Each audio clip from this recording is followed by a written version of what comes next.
Hello, my friends, and welcome back to a brand new Round News, brought to you by your host, the Dark Lord, the one who puts the real in realm and expands your mind one block at a time. I am delighted to bring to you an episode over a very unique, and I would say, a very unusual organism in the Minecraft universe. I am referring to the glowberry.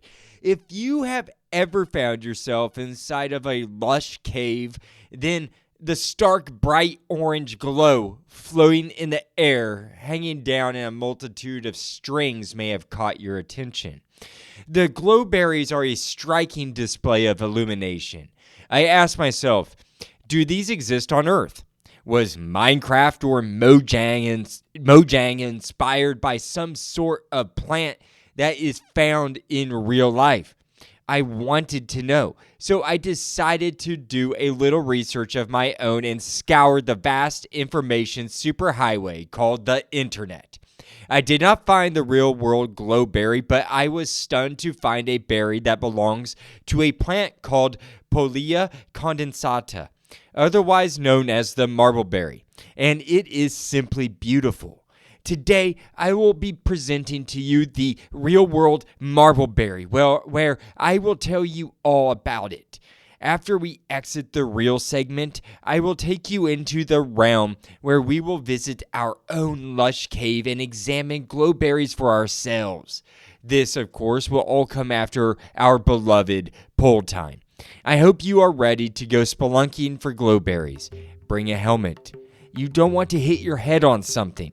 Lots of dripstone and other jagged rocks down there in those lush caves. So when you are ready, let's start the show.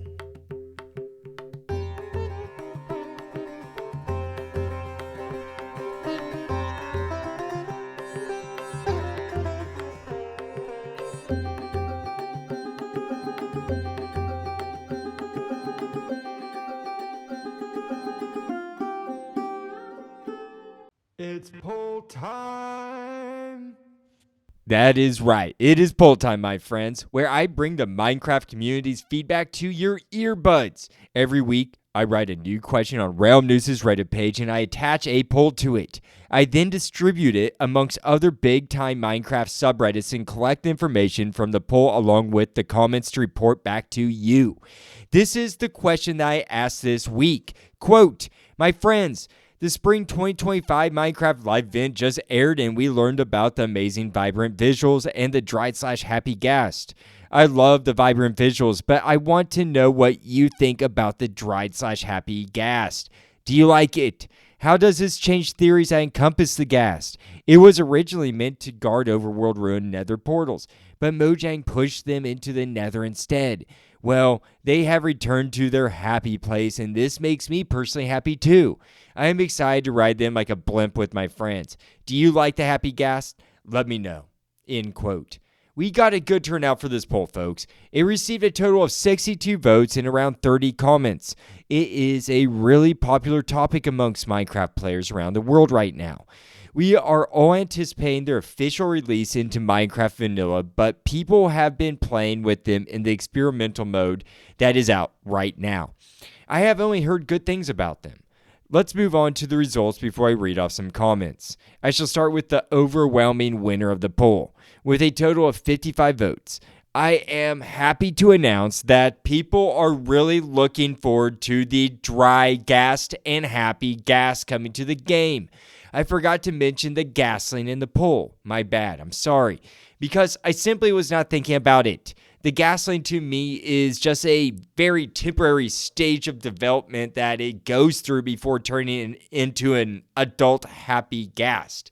Although, I have heard people say that they want the ability to keep the Ghastling in this stage of maturity indefinitely. They just want to keep it as this form, which kind of makes sense to me. It's a unique entity. No matter.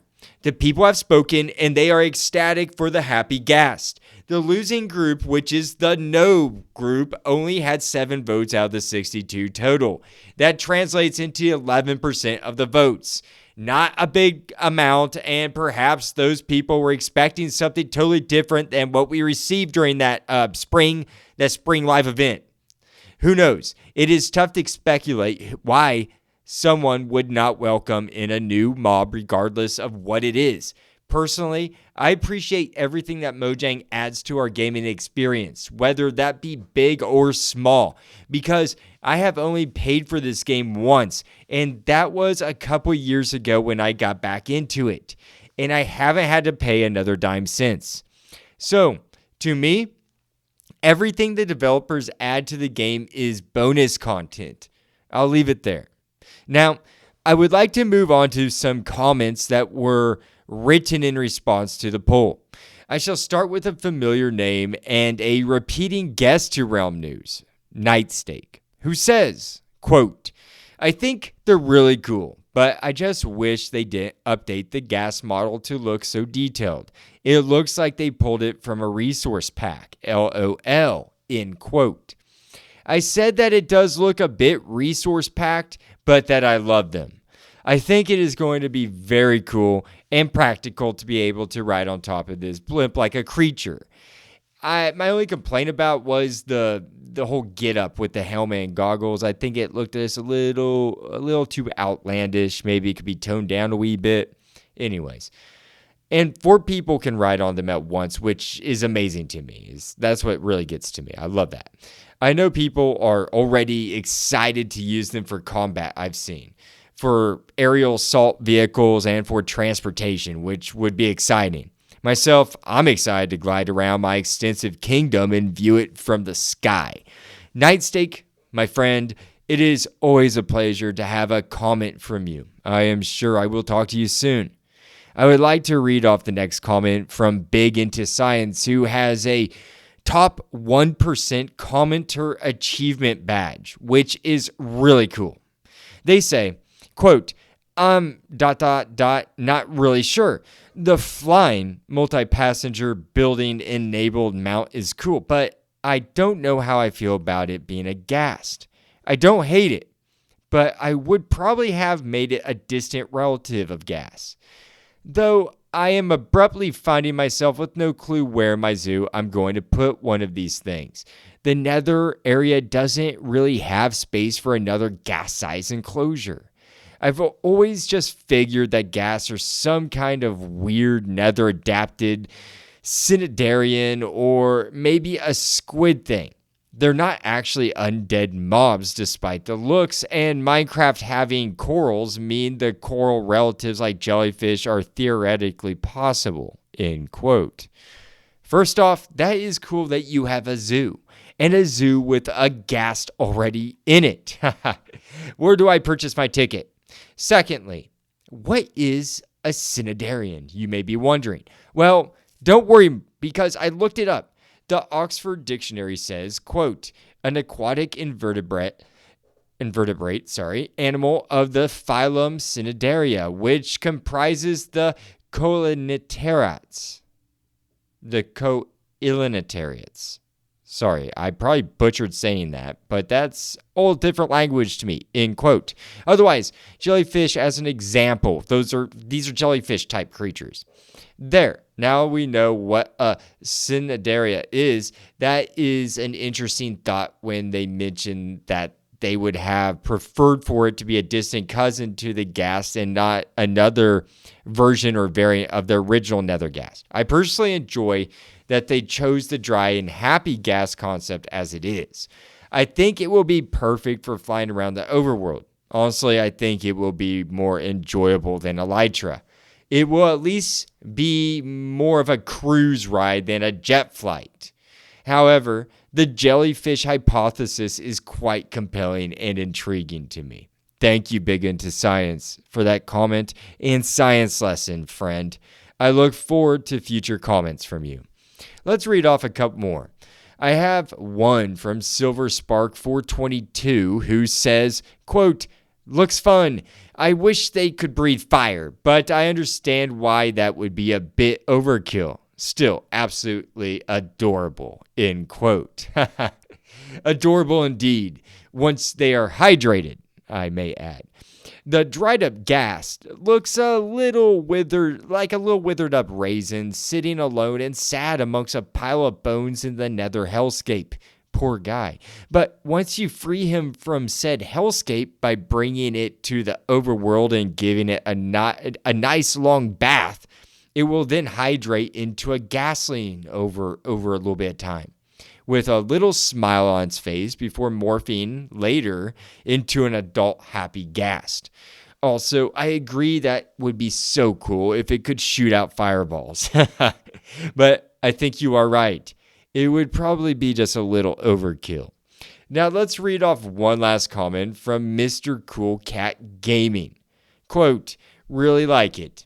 I like that it is balanced where it isn't too OP. It breaks its progression point of Nether Plus, but doesn't feel underpowered, for it makes later elytra useless.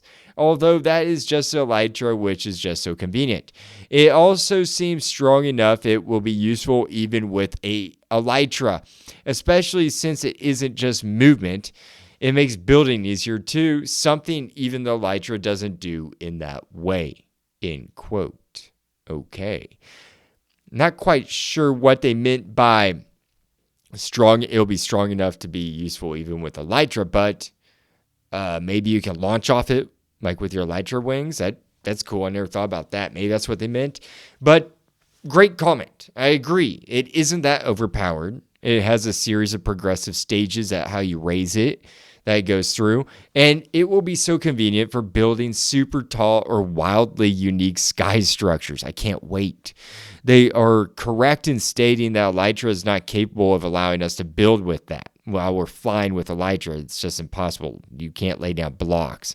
It just simply moves too fast and it can't hover in place.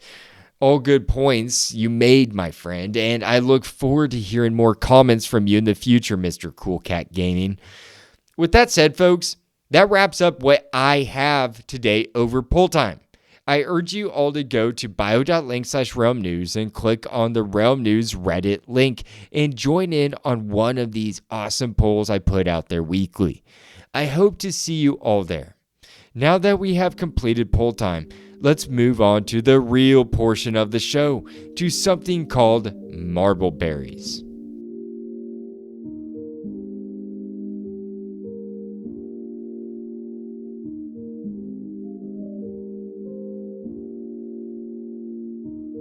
Welcome to the real segment of the show, my friends, where I choose something in the real world that is either the same or similar to the Minecraft subject in which I'm talking about. For this week's real world comparison, I chose glowberries. I did at first search online to see if glowberries were an actual organism on planet Earth.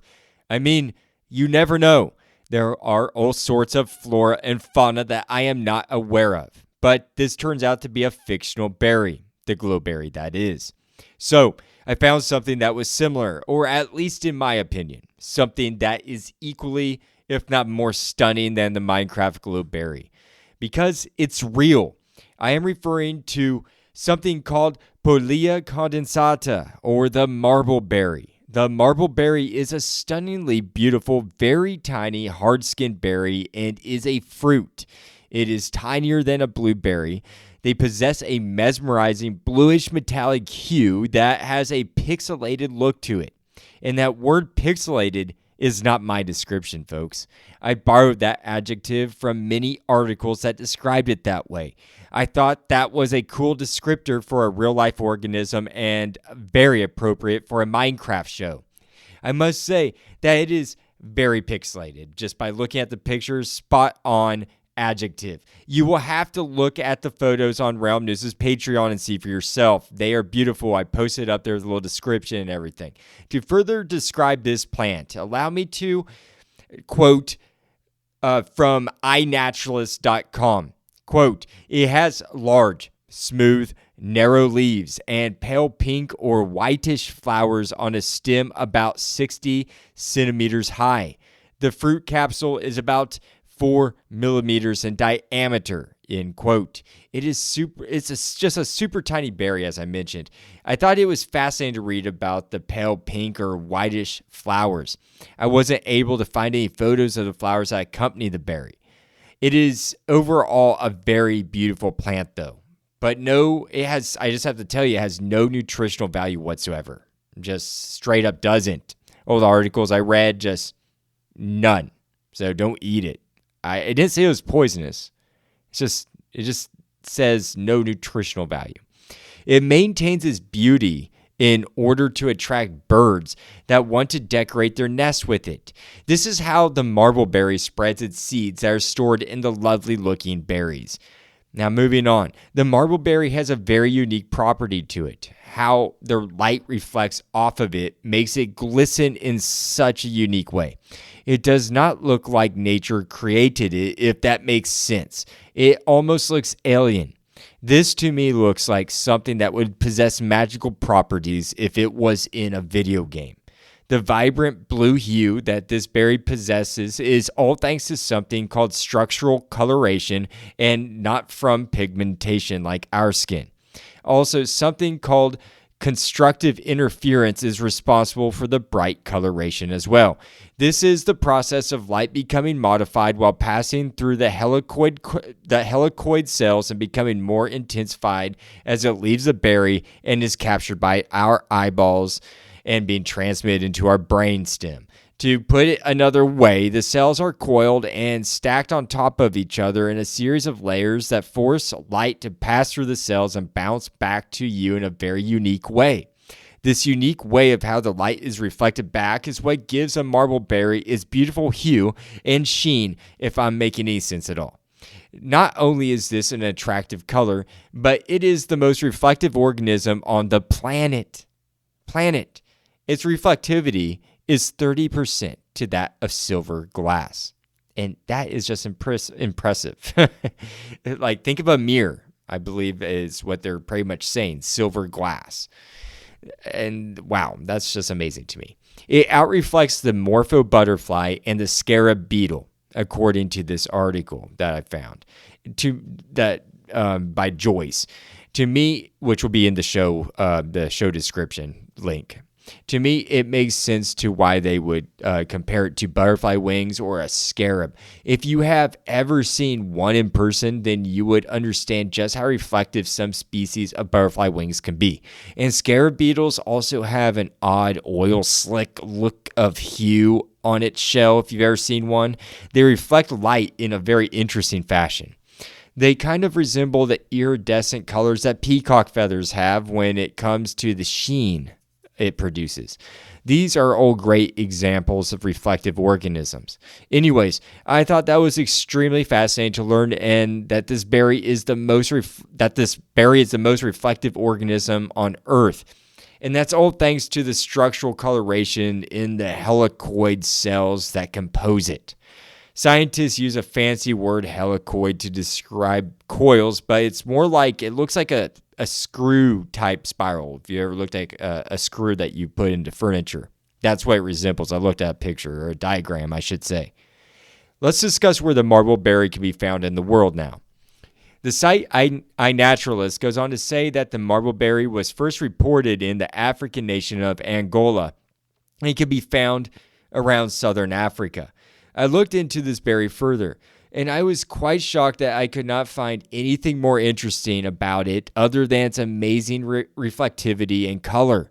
Other than that, I could not find any legends, myths, or folklore with this berry in it. I couldn't find any use of this berry except for birds using them to decorate their nests. I mean, they have no nutritional value, as I said. I did find one skincare company that claims that it's good for your skin, but that was only one source I could find that claimed that. Yeah, I didn't find really any scientific proof to back that. Heck, that company could have been making it up for all I know. So that's all the information I could find that was of any interest on the marbleberry. It is a very pretty berry, but just not a practical one, I guess. That's probably why I couldn't find much on it. With that said, folks, I would like to now take us into the realm and tell you all about glowberries.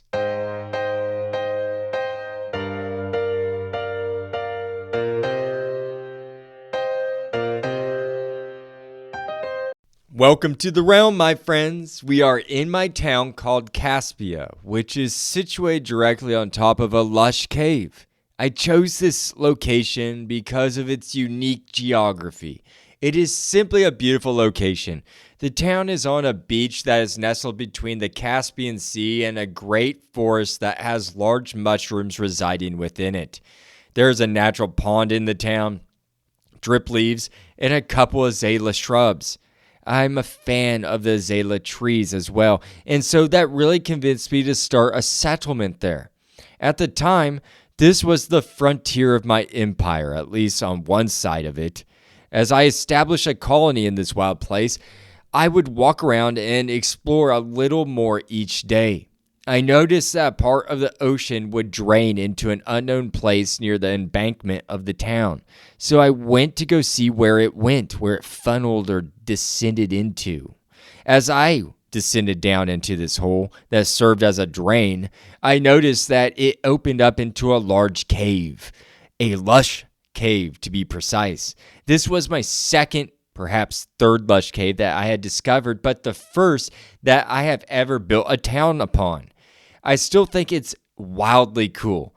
And of course, it has a bunch of glowberries hanging from the cave ceiling. I have always found these to be very unique to the overworld and a somewhat rare find. It is always exciting to find them. I really enjoyed their appearance and how the developers designed them. I have a few that hang in the middle of a town called Lamplight just as decor. However, I will admit I have only used them for decor and have never ate them for nourishment. Today, I would like to tell you about the glowberry in all of its essence, its nutritional value, usability, and characteristics. But first, let's start with its appearance. These are luminescent berries that glow a vibrant, warm orange. They are very festive looking. They remind me a bit of Christmas holly in a way, with the green leaves that accompany the fruit. Or perhaps oranges are a better description of how these look. Glowing radioactive oranges. But when did this unique fruit become an overworld item?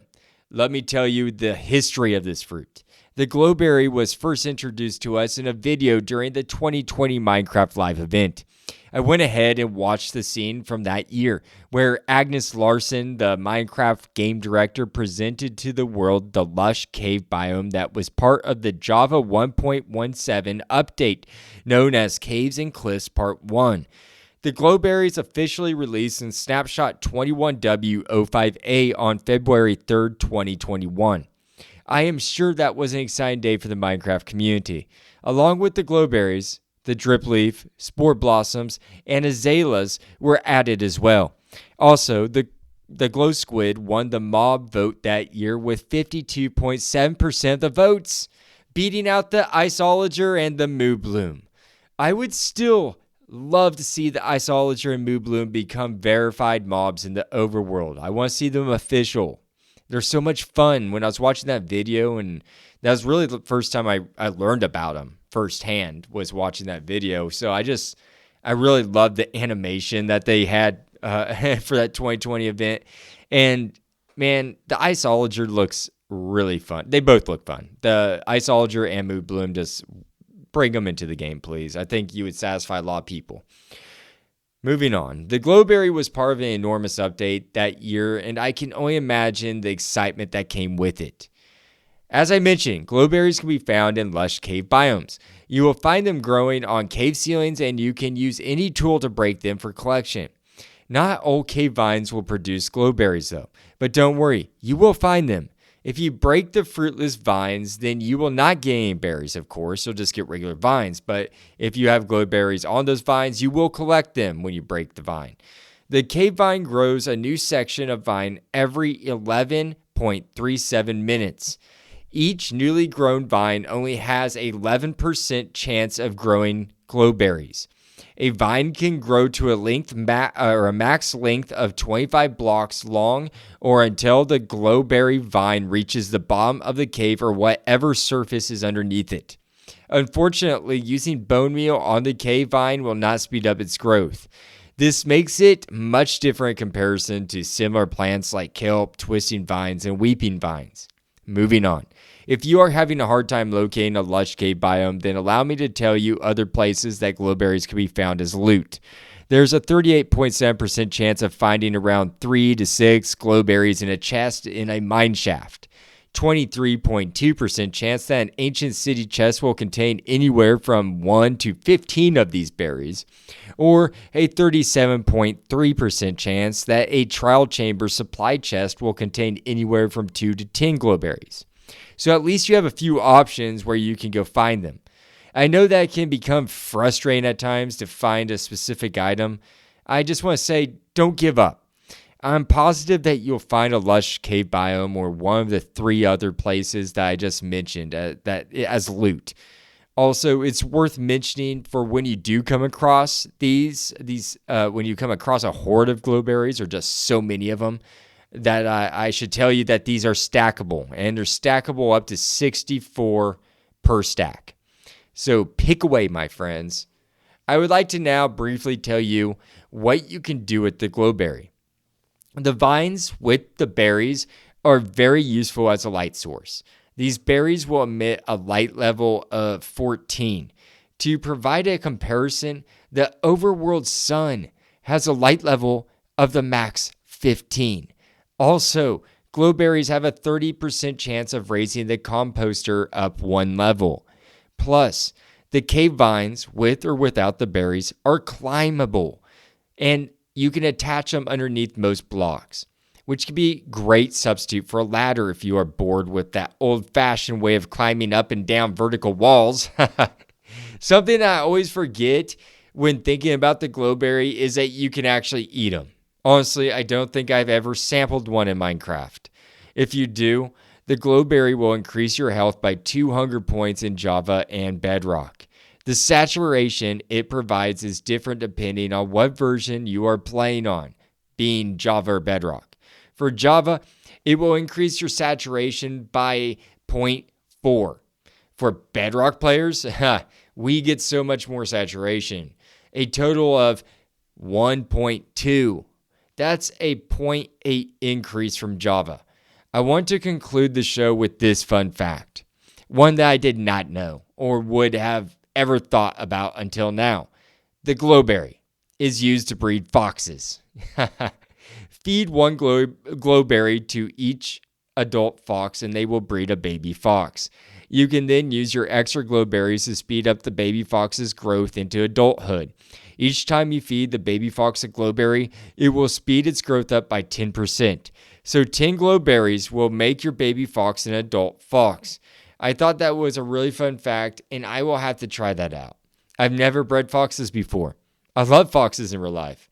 I think red foxes are beautiful. We have them around Kansas. And they're rare to see, honestly, but when you do, they're just a sight to see. They're so beautiful. I always enjoy coming across them in my overworld as well. Folks, that's all I have over the glowberry today. I hope you all enjoyed this week's episode over the glowberry. Write in and let me know how you use them. Do you use them for decor, eat them, climb them, or all 3? If you haven't been able to find a lush cave biome, don't worry. Just look for the azalea trees and dig underneath it until it opens up into the lush cave. They're supposed to be right underneath the azalea trees. I am confident that you will find glowberries. Also, it was fun to do the research on the marbleberry for you all. I have never heard of such a thing, and I thought it was utterly fascinating that it is the most reflective organism in the known universe. That is simply amazing. I honestly did not think I was going to learn any outstanding facts such as that while doing research on glowberries. I hope that you all have a wonderful rest of your day, and good luck in your search for glowberries. With that said, I wish you all happy crafting. The Dark Lord, signing out.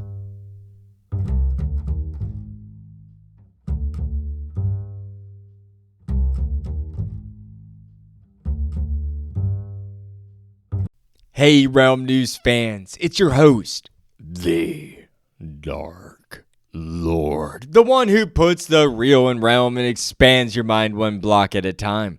I am here to tell you that your support means everything. Spread the word by telling friends, liking, and commenting on Spotify or Good Pods.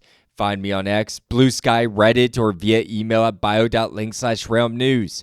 For more content, join my Patreon at the Copper or Diamond tier for early episodes, bonus content, newsletters, and ebooks. Find out more at bio.link/realmnews. No pressure, though. Just keep listening, liking, and sharing. That's more than enough. Happy crafting, and see you at the next Realm News.